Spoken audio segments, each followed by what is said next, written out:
Hello everyone, welcome back.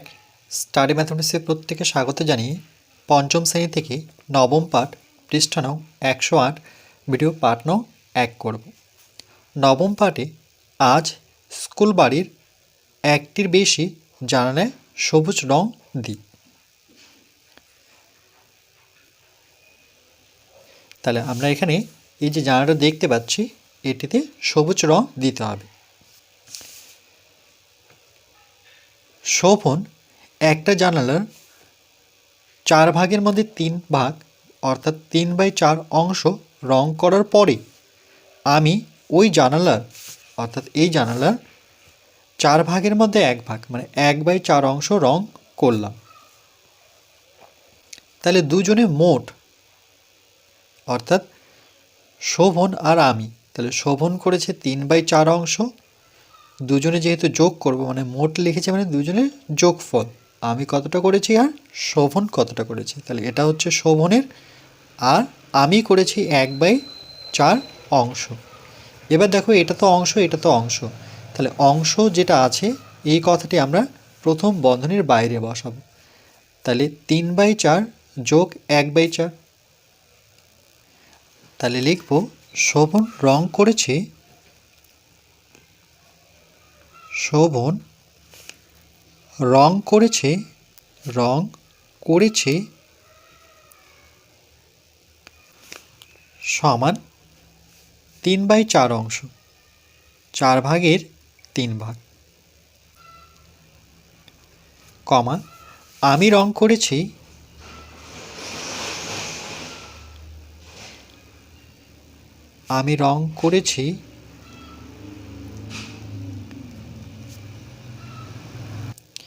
4 ভাগের 1 ভাগ মানে 1/4 অংশ।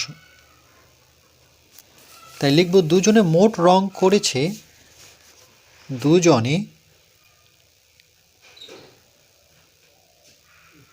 দুজনে মোট রং করেছে সমান শোভন করেছে কত, শোভন করেছে হচ্ছে 4 ভাগের মধ্যে 3 ভাগ 3/4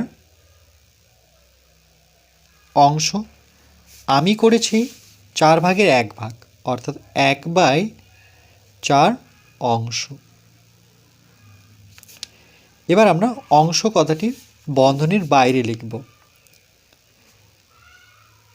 তাহলে ভগ্নাংশটি হচ্ছে 3/4 যোগ 1/4, বন্ধনীর বাইরে আমরা অংশ কথাটি লিখব, এই জন্য প্রথম বন্ধনী নিয়েছি। দেখো একই হর, এটা 4 এটাও 4, একই হর বিশিষ্ট ভগ্নাংশের যোগ কী করে করতে হয়।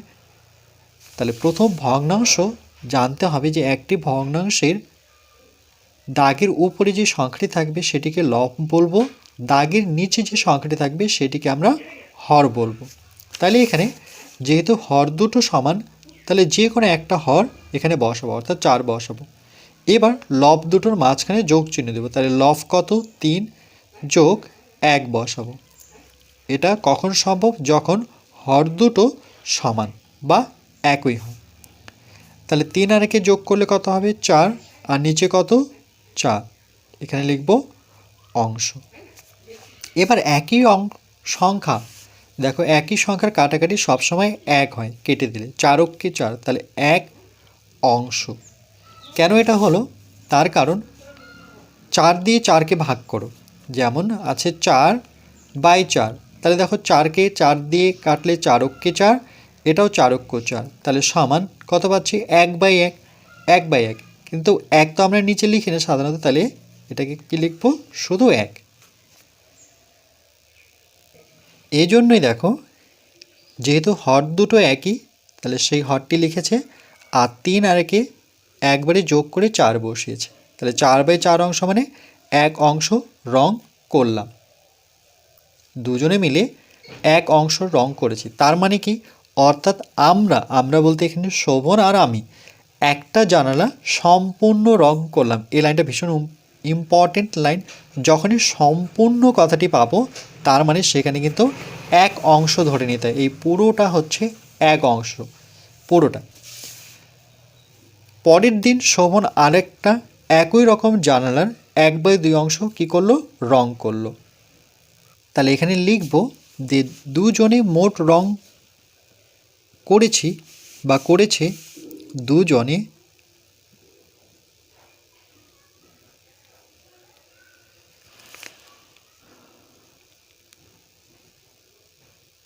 দুজনে মোট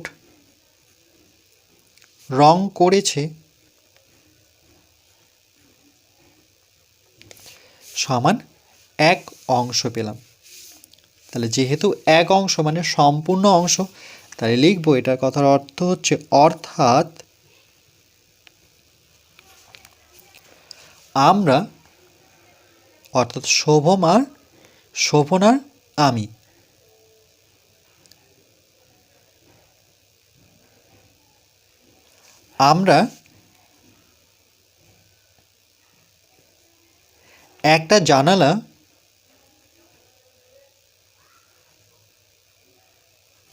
আমরা একটা জানালা সম্পূর্ণ রং করলাম।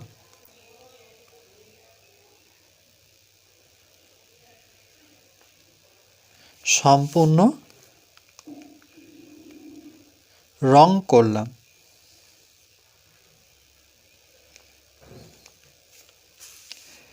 পরের দিন শোভন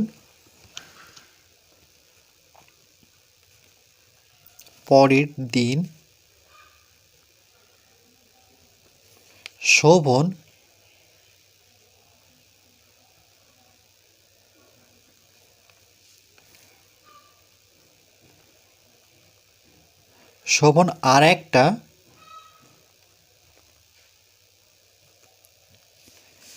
একই রকম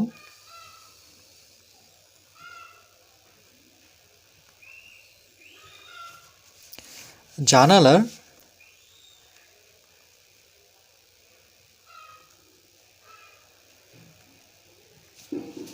একই রকম জানালার 1/2 অংশ 1/2 অংশ রং করলো।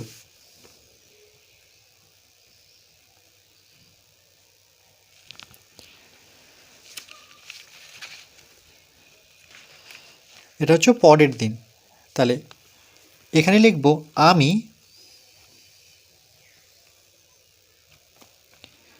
বাকি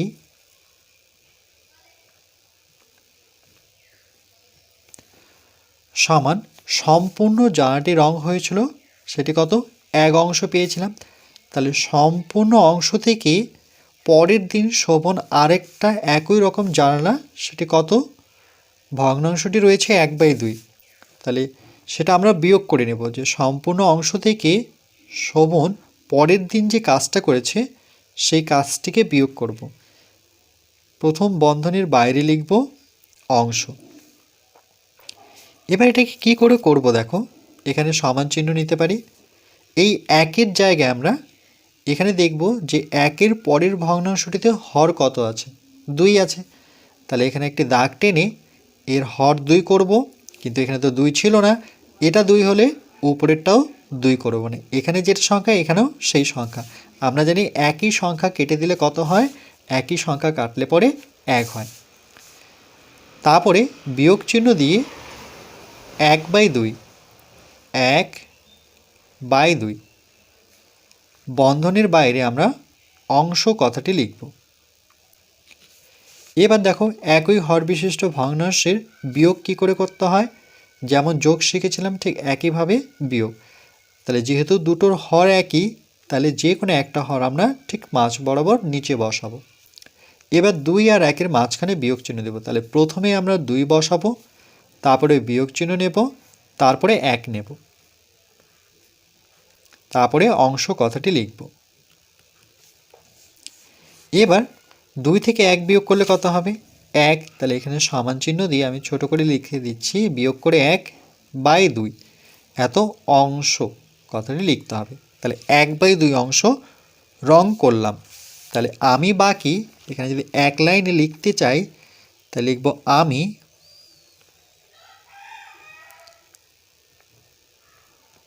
আমি বাকি 1/2 অংশ রং করলাম।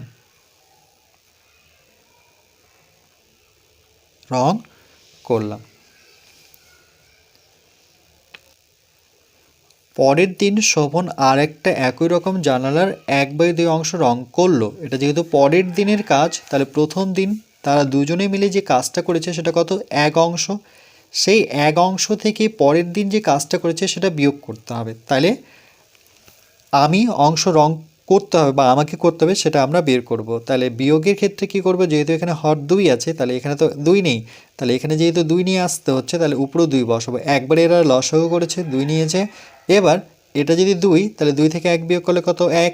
তাহলে এই যে দেখো 1/2 অংশ রং করলাম। এরপর লিখবো আমরা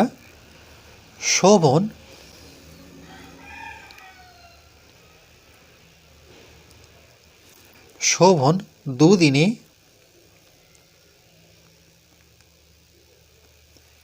মোট রং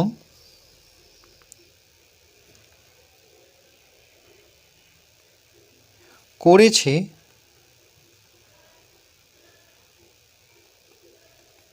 সমান। তাহলে শোভন প্রথমে কতটুকু রং করেছিল? এই যে দেখো শোভন একটা জানালার 3/4 অংশ রং করেছিল। তাহলে এখানে বসাবো যে সে প্রথমে করেছিল 3/4 অংশ যোগ, আবার শোভন পরের দিন কতটুকু অংশ রং করেছে? 1/2। এই যে দেখো একই রকম জানালার 1/2 অংশ পরের দিন শোভন আরেকটি রং করেছিল। তাহলে 1/2। তাহলে যেহেতু মোট বের করছি, তাহলে শোভন যে 2 দিন কাজটি করেছিল তার যোগফল করব। তাহলে এখানে 1, এটা 1, এটা 2, 1/2 অংশ। ঠিক একইভাবে অংশ কথাটি যদি আমরা ব্র্যাকেটের বা বন্ধনীর বাইরে করতে চাই, তাহলে ভগ্নাংশ দুটি হচ্ছে 3/4 যোগ 1/2। বন্ধনীর বাইরে আমরা অংশ লিখব সমান। এবার দেখো এখানে কিন্তু 2 আছে, তাহলে একই হর বিশিষ্ট ভগ্নাংশ করতে হবে। তাহলে 4 আর 2 এর লসাগু করে নিই। তাহলে এখানে লিখব 4,2 এর লসাগু, অর্থাৎ লঘিষ্ঠ সাধারণ গুণিতক বের করতে হবে। তাহলে 4,2, 2 এর ঘরে নামতা পড়লে 2 অক্ষ 2, 2 দুগুণে 4। আবার 2 এর ঘরে নামতায় 2 অক্ষ 2, 2 এর ঘরে নামতায় 1কে পাওয়া যাচ্ছে না, তাহলে এখানে 1 রাখবো। তাহলে লসাগু অর্থাৎ লঘিষ্ঠ সাধারণ গুণিতক সমান এই দুটো সংখ্যার গুণফল 2 গুণন 2। তাহলে 2 দুগুণে কত? এখানে বসাবো 4।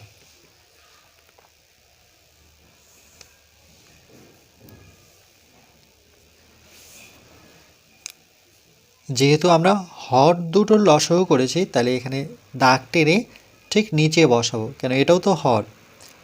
লসাগু পেয়েছি 4। এবার দেখো একই সংখ্যার ভাগফল সবসময় 1 হয়, তাহলে 4 দিয়ে 4কে ভাগ করলে 1 হবে, সেটা 3-এর সাথে গুণ হবে। 3 গুণন 1 কী করে করলাম? এখানে দেখো পাশে দেখিয়ে দিচ্ছি যে এই সংখ্যাটিকে এই সংখ্যা দিয়ে ভাগ করবো, 4কে ভাগ করতে হবে 4 দ্বারা, তাহলে ভাগফল কত হবে? 1 হবে। ঠিক একইভাবে 4কে ভাগ করতে হবে 2 দ্বারা, মানে হর দিয়ে হরকে ভাগ, এটা হর এটা হর, এটা দিয়ে এটাকে ভাগ, এটা দিয়ে এটাকে ভাগ, তাহলে 2 1 2, 2 দুগুণে 4, এটা নামতেই পেয়ে যাচ্ছি আমরা। এবার একই সংখ্যার ভাগফল 1 কী করে হয়? দেখো 4 দিয়ে যদি 4কে ভাগ করি আমরা, তাহলে 1 ঘর যাবো, 4 কে 4, তাহলে বিয়োগফল কত? 0, আর ভাগফল কত? 1। তাহলে এখানে লব কত ছিল? 4-এর উপরে যে সংখ্যাটি ছিল সেই সংখ্যাটি লিখলাম, গুণ দিয়ে 4 দিয়ে 4কে ভাগ করলে কত হয়? 1 হয়, সেটা বসাবো। তারপরে যোগ চিহ্ন দেব, দেওয়ার পর এবার 2-এর উপরে যে লব কত আছে সেটা বসাবো, বসিয়ে গুণ চিহ্ন দিয়ে 2-এর ঘরে নামতা পড়ে 4-এ আসবো, তাহলে 2 দুগুণে 4, তাহলে এখানে 2 বসাতে হবে। এখানে অংশ কথাটি লিখব সমান, নিচে কত? 4, এই দুটো সংখ্যার প্রথমে গুণ করে নিতে হয়। 3 দিয়ে 1কে গুণ করলে 3 অক্ষ 3 যোগ 2 দিয়ে 1কে গুণ করলে পরে 2 অক্ষে 2। এখানে লিখব অংশ।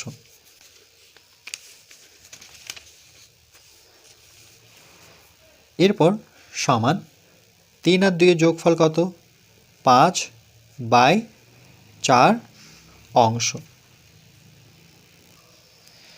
তাহলে শোভন দুদিনে মোট রং করেছে, প্রথম দিন করেছে 3/4 অংশ শোভন করেছে, আর পরের দিন শোভন করেছিল 1/2 অংশ। তাহলে সেই দুটোর যোগফল। তাইলে অংশ কথাটি আমরা প্রথম বন্ধনীর বাইরে লিখব। এবার এটাকে লসাগু করলে এরা এখানে দেখায়নি, তো বা এভাবে বলতে পারি আমরা 4 হচ্ছে 2 এর গুণিতক। দেখো মনে মনে হিসেব করা যায়, আমরা দুটো নিয়মই শিখেছি, গুণিতকের ক্ষেত্রে আর লসাগুর ক্ষেত্র। 4 হচ্ছে 2 এর গুণিতক। কেন? কারণ হচ্ছে 2 এর ঘরে নামতা পড়লে 4কে পাওয়া যায়। তাহলে এই দুটো সংখ্যার মধ্যে কোনটা নেব? বড়টা নেব, অর্থাৎ 4 নেব। এবার দেখো এটাও 4 এটাও 4, মানে হর যদি একই থাকে তাহলে লব এসে বসবে। যোগ দেব। 2 এর ঘরে নামতা পড়ে 4-এ আসো, 2 অক্ষ 2, 2 দুগুণে 4, 2 পাচ্ছি, 2 একের সাথে গুণ করে দাও মনে মনে। তাহলে কত? 2 অক্ষ 2, 3 আর 2 এর যোগফল কত? 5, 5/4 অংশ। এবার এখানে লিখেছে এখন লব কোনটা? লব হচ্ছে এখানে 5, উপরেরটা লব হয়। তাহলে হর কোনটা? নিচেরটা। তাহলে হর কত? 4। এবার পৃষ্ঠা নাম্বার 109-এ যেহেতু লব হরের থেকে বড়, এটা হচ্ছে গ্রেটার দেন। তাহলে দেখো লব কত? 5, হর কত? 4। তাহলে বড় কোনটা? লব বড়, হর ছোট। তাহলে এই চিহ্নটি সম্পর্কে কিন্তু জানতে হবে। তাহলে এখানে পাশে লিখে দিচ্ছি, দেখো এই যে চিহ্নটি, এই চিহ্নটিকে আমরা বলবো গ্রেটার দেন। তার আগে যেটা জানতে হবে গ্রেটার দেনের আগে, যে এই চিহ্নের এই দিকটায় সবসময় বড় সংখ্যা থাকে, বড় বোঝায়, এই জন্য বড় সংখ্যা। এই দিকটায় অর্থাৎ এই সাইডটায় সবসময় ছোট সংখ্যা থাকে, ছোট সংখ্যা।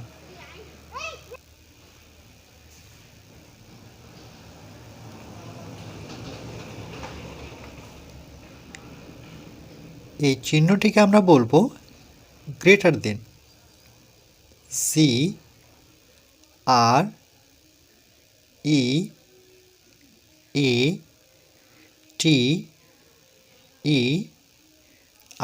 Greater than, THAN, greater than.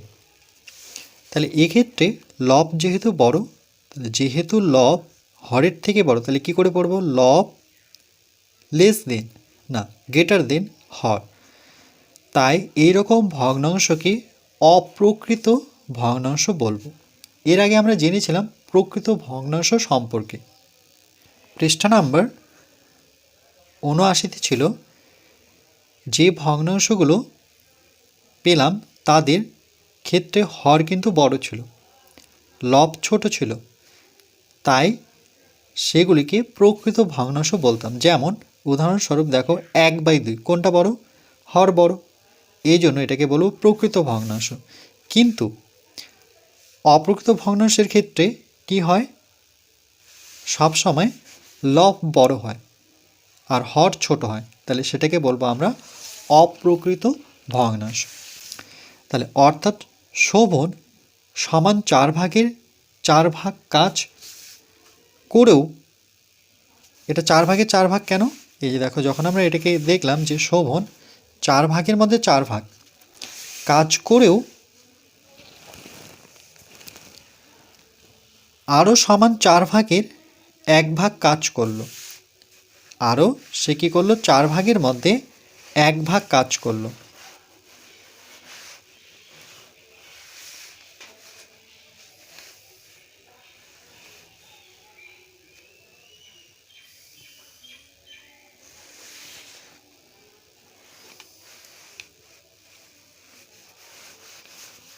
এই যে 4 ভাগের 1 ভাগ কাজ করেছে। অর্থাৎ শোভন একটা সম্পূর্ণ কাজ করেও 1/4 কাজ করেছে। এটা কি করে বের করব দেখো, এখানেই বের করতে হবে। যে এখানে আমি দেখাচ্ছি যে কেন এটা কাজ ছিল। শোভন দুদিনে মোট কাজ করেছে, এই যে 5/4, এটাকে আমরা লিখতে পারি এভাবে। 4 এই 5-এর জায়গায় দেখো এভাবে লিখব। 5কে যদি আমরা ভেঙে নিই তাহলে 5+1 লিখতে পারি, মানে 4+1 করলেই তো 5 পাচ্ছি, রাইট? 4 আর 1-এর যোগফল কত? 5। এবার দেখো কি করছি আমি, 4-এর সাথে 4 রাখি, 4/4, তারপরে যোগ চিহ্নটা মাঝখানে লিখব 1/4। যেমন এটা থেকে যদি এটা লিখতে পারি এভাবে আসতে পারি, ঠিক এটা থেকে আমরা এভাবে নিচের থেকে উপরের দিকে আসতে পারি। তো 4+1কে আমরা 4/4, 1/4, তাহলে দেখো 4 মধ্যে 4 ভাগ আর 4 মধ্যে 1 ভাগ। এই জন্য এখানে লিখেছে যে অর্থাৎ শোভন সমান 4/4 কাজ করেও আরও সমান 4/1 কাজ করলো। অর্থাৎ শোভন একটা সম্পূর্ণ কাজ করেও 1/4 কাজ করেছে। এখানে সম্পূর্ণ কেন লিখলো? 4/4 মানে সেটা সম্পূর্ণ কাজই বোঝায়। এই যে দেখেছিলাম আমরা তখন 4/4 মানে কি, আমরা একটা জানলাম সম্পূর্ণ রং করলাম, একই সংখ্যা কেটে সবসময় 1 হয়। তাহলে এক্ষেত্রে দেখো এই সংখ্যা কেটে সবসময় এটাকে 1 করব, তাহলে সম্পূর্ণ অংশ করেও সে 4/1 কিন্তু কাজ আবার করেছে।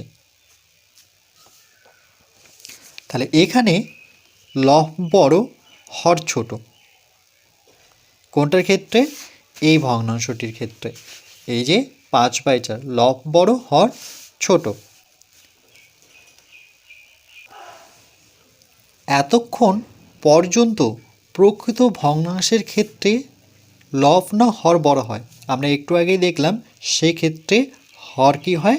বড় হয়। তাহলে এই চিহ্নটি সম্পর্কে এবার জানতে হবে। যেমন এখানে দেখলাম এই চিহ্নটিকে আমরা গ্রেটার দেন বলি। এবার চিহ্নটিকে যদি আমরা ঘুরিয়ে দিই, এভাবে দিই, তখন কিন্তু বড় সংখ্যাটি আমার এই চিহ্নের ডান দিকে থাকবে, এই দিকটা বড় সংখ্যা, তখন এই দিকটা কিন্তু আমরা ছোট সংখ্যা লিখব। তাহলে এই তথ্যটি কিন্তু জানতে হবে। আর এই চিহ্নটি যখন পড়ব তখন পড়ব less than, LESSTHAN, less than. তাহলে প্রকৃত ভগ্নাংশের ক্ষেত্রে হর বড় হয় লবের থেকে, যেমন 1/2। যে ভগ্নাংশের লব বড় কোনটাতে? এই যে লব বড়, সেটা কি? অপ্রকৃত ভগ্নাংশ। তাহলে যে ভগ্নাংশের লব বড় হর ছোট, মানে লব গ্রেটার দেন হর, তাকে প্রকৃত ভগ্নাংশ নয়, বলছে তাকে প্রকৃত ভগ্নাংশ বলবো না। তাহলে কি ভগ্নাংশ বলবো? তাকে অপ্রকৃত ভগ্নাংশ বলবো। তাহলে এখানে লিখবো আমরা অপ্রকৃত ভগ্নাংশ।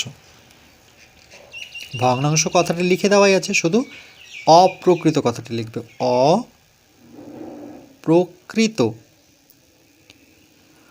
অপ্রকৃত ভগ্নাংশ বলবো। শোভন 5/4 রং করেছে। এই যে দেখো বের করেছিলাম কত, শোভন করেছে 5/4, এটা কিন্তু দুদিনে মোট করেছে অংশ রং করেছে। তাই শোভন করেছে 1+1/4। কী করে এটা হলো 1+1/4? দেখো এখানে আরেকবার দেখে দিচ্ছি যে ভগ্নাংশটি ছিল আমার এরকম 5/4, এটাকে আমরা এভাবে করব, 4+1 করে নিই, নিচে কত? 4, সমান 4-এর সাথে 4, মানে এটাকে লব এটাকে হর করে একবার লিখব, মাঝখানে যোগ চিহ্নটা রাখবো, এটাকে লব এটাকে হর করে দিই, 1/4 সমান, দেখো একই সংখ্যা কেটে গেলে 1 হয়, এটা আমি অলরেডি দেখিয়েছি। এই যে দেখো একই সংখ্যা কেটে গেলে, এই যে একই সংখ্যা কেটে কত হয়? 1 হয়। 4কে 4 দিয়ে কাটলে 4-এর ঘরে নামতে দুটোকেই পাবো, 4×4, 4×4, তাহলে 1/1-এর জায়গায় আমরা শুধু 1 লিখব। এটা কেন হয় দেখো, 4 দিয়ে 4কে ভাগ, তাহলে 4×4, তাহলে একই সংখ্যার ভাগফল সর্বদা 1 হয়। এই জন্যই এখানে 1 বসলো, এটা কেটে যোগ, তাহলে থাকলো কত? 1/4। এই জন্যই 1+1/4 লিখেছি। এই যে দেখো 1+1/4 অংশ কাজ করেছে, এটাকেই এই রূপে আমরা লিখব। 1+1/4 অংশে অখণ্ড সংখ্যা ও ভগ্নাংশ মিশে আছে। অখণ্ড সংখ্যা হচ্ছে 1 হচ্ছে অখণ্ড সংখ্যা, যেটাকে খণ্ড করা যায় না সেটাই হচ্ছে অখণ্ড, আর 1/4 হচ্ছে ভগ্নাংশ। এখানে যেটা জানতে হবে অখণ্ড, এটা অলরেডি আমি শিখিয়েছিলাম, তবু আরেকবার লিখে দেখাচ্ছি। এবার অখণ্ড কথাটির অর্থ কী? অখণ্ড মানে একটা গোটা জিনিসকে বোঝায়, একটা গোটা জিনিস, একটা গোটা, যেটাকে আমরা ভাঙবো না, একটা গোটা জিনিস। সেটা বল হতে পারে, সন্দেশ হতে পারে, মিষ্টি হতে পারে। তাহলে অখণ্ড মানে একটা গোটা জিনিসকে বোঝায়। তাই এই মেশানো ভগ্নাংশকে আমরা কি করে লিখব? দেখো এখানে নতুন একটা কিছু শিখবো আমরা, যে এখানে কি আছে, অখণ্ড সংখ্যা এটা, আর এটা হচ্ছে ভগ্নাংশ। এই যে স্পষ্ট লিখে দিয়েছে, এটাকে বলবো আমরা অখণ্ড, আর যখন লব আর হর আকারে থাকবে সেটাকে আমরা বলবো ভগ্নাংশ। তাই এই মেশানো ভগ্নাংশকে আমরা যখন লিখব তখন এই যোগ চিহ্নটা আমরা বসাবো না। যোগ চিহ্নটা যদি না বসাই বা এখান থেকে সরিয়ে নিই যোগ চিহ্নটা, তাহলে একটা এখানে থাকবে 1/4, এভাবে বলবো 1/1/4 বলবো। এই যে দেখো পাশে উচ্চারণটা লিখে দিই, 1/4 দেখো 1/4 1 ভাগ, এই যে 1/4 1 ভাগ, বা অন্যভাবে বলতে পারি, এটা তো বলতে পারি তার সাথে, তাহলে আরেকভাবে পড়বো 1/1/4 বলবো, 1/4 বলবো। আর কীভাবে বলতে পারি? 1/4 1 ভাগ, নতুবা 1/1/4, রাইট? এভাবে বলবো 1/1/4। এবার এখানে যেটা করলাম বা করলো ছিল আমাদের ভগ্নাংশটি এরকম 1+1/4। এখানে এই যোগ চিহ্নটিকে আমরা লিখব না, এই যোগ চিহ্নটি যদি এখান থেকে সরিয়ে নিই বা রাখছি না, তাহলে কি থাকলো? 1, দাগটা তো আছেই, আমি এটা লিখব না এই যোগ চিহ্নটা, তাহলে 1/1/4 এভাবে লিখব, এই জন্যই এখানে লিখেছে। এরপর 1 নম্বর প্রশ্ন, এখানে 9/7 একটি ড্যাশ ভগ্নাংশ। তাহলে বড় কোনটা? দেখো লব বড় হর ছোট, তাহলে লব যেহেতু বড় হর ছোট, তাহলে সেটা কি? অপ্রকৃত ভগ্নাংশ। তাহলে এখানে লিখব অপ্রকৃত,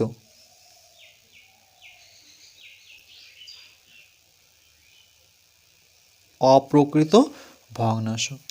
একে মেশানো ভগ্নাংশ বা মিশ্র ভগ্নাংশে নেবার চেষ্টা করি। দেখো এখানে আরেকটা নাম পাচ্ছি, মিশ্র ভগ্নাংশ। মেশানো ভগ্নাংশকে, এই যে মেশানো ভগ্নাংশ, এটাকে বলা হয় মিশ্র ভগ্নাংশ।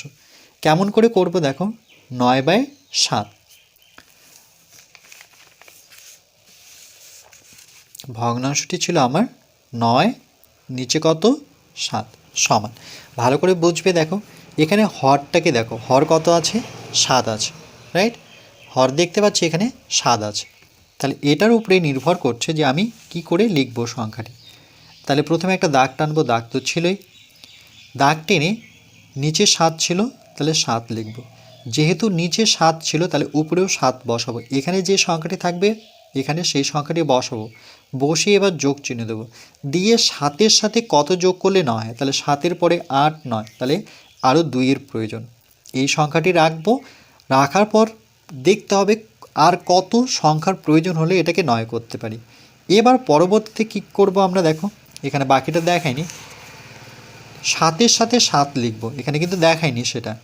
তো কি করে করছি দেখো, এটার সাথে এই লবের সাথে হরকে লিখো, 7 নিচে 7, তারপরে যোগ চিহ্ন ঠিক মাঝখানে বসাবো, তারপরে বসাবো 2/7, 2/7, লবের সাথে হরকে নেব, যোগ চিহ্নটা মাঝখানে দেবো, আবার লবের সাথে হরকে নেব। এবার একই সংখ্যা কি হয়? কেটে কুটে 1 হয়। আমরা দেখেছি, যেমন 4/4 ছিল, তাহলে এটা কেটে 1 করব, তারপরে যোগ দিয়ে 2 বাই কত লিখতে পারি 7। এবার দেখো সমান, এটাকে যোগ চিহ্নটা যদি এখান থেকে সরিয়ে নিই তাহলে 1, এই দাগটা দিয়ে উপরে 2 নিচে 7, তাহলে 1/7/2 নতুবা 1/2/7 এখানে তাই করেছে। এখানে বাকিটা দেখায়নি, এখানে এই 7 মনে মনে কেটে 1 করলো আর থাকলো 2/7। 9-এর মধ্যে একটা 7 আছে, বলছে এখানে 9-এর মধ্যে একটা 7 আছে, তাহলে একটা 2।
এরপর পার্ট নাম্বার 2-এ আমরা পৃষ্ঠা নাম্বার 110 করব।